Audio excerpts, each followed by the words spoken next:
So now we're going to talk a little bit about disability and kind of what that means and how that all plays out. Start that off with, I am not the disability expert. Don't try to come at me and sue me if I give you some wrong information. This is just what I know and like what I've been told. I could say some things wrong, but this is just all like roundabout breaking it all down for you, okay? So I'm not the disability expert. Don't go saying Jen Novia told me XYZ, because I might have said it, but I didn't tell you to go do that or tell you that was going to happen. So, what I can tell you is FMLA runs for 12 weeks. Family Medical Leave Act runs for 12 weeks in a 24-month consecutive time span.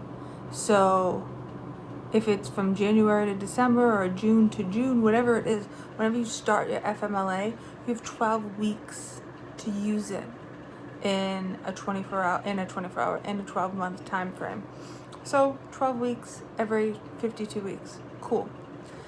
So I started my leave a few weeks back, maybe a few months back actually.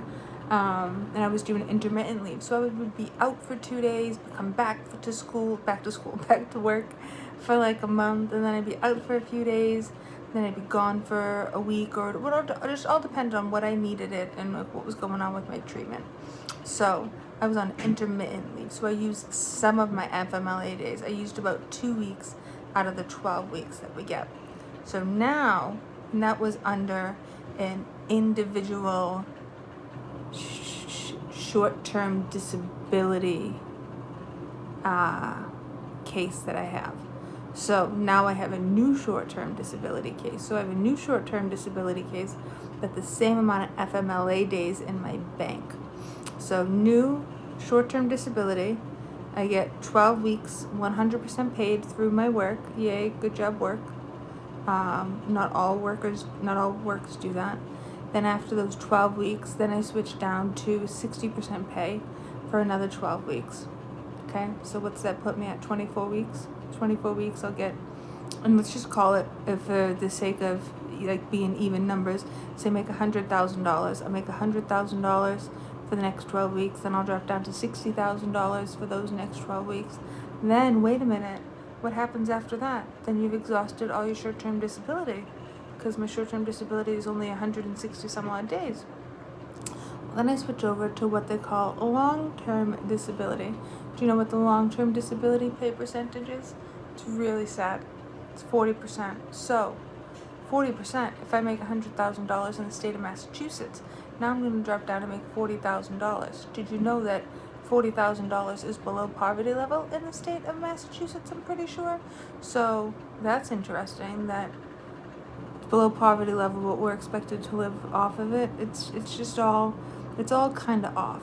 But another great thing about living in the Commonwealth of Massachusetts is that they passed another law this year, put something into writing, where we get 20 weeks of paid FMLA, essentially. So Massachusetts has its own FMLA. It's not called FMLA, it's like FMPA, Family Medical Plan Act, or something like that.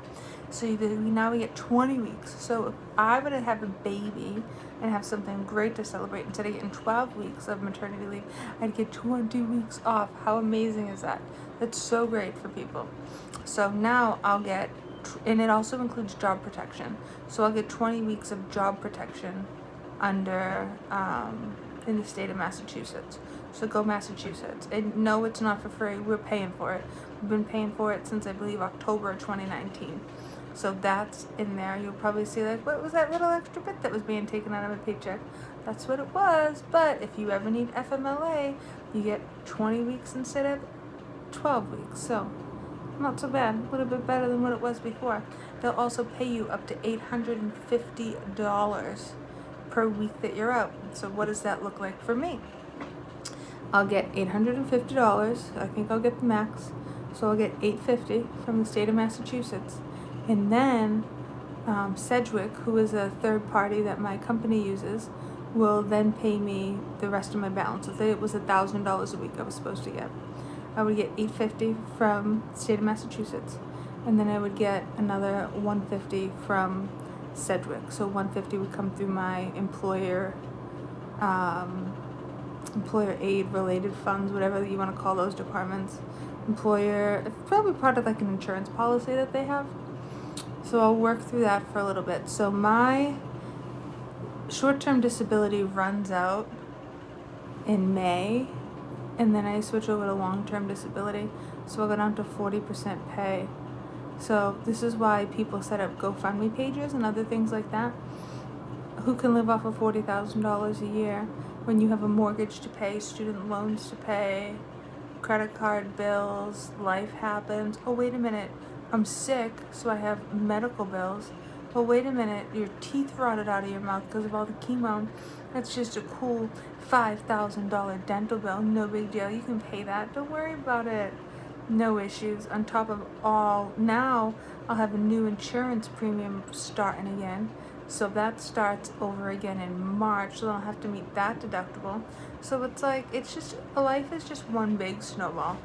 Disability's cool. It's not the greatest. It's nice that there are things out there offered for people. One thing I don't love is the job protection. Let me tell you why. My employer's already told me that I will not be going back to my current job, my current role, I would say. They have to hold a position for me, and I have faith in them too. They have to hold a equal or better position for me according to the Americans with Disabilities Act, because I am a protected class, right? I'm disabled. I really am. I'm disabled. You're disabled. They cannot hold that against you and give away your job. So when I'm ready to come back to work in a year or so from now, they'll have to have a position for me of equal or better stature. Good to know, right? It doesn't have to be the same job. I was very upset that my job was given away before, but I'm still as upset that it's being given away now, but there's nothing I can do about it, and it just is what it is. So I wrote that off. Like, I got a battle that I'm fighting that I have to win.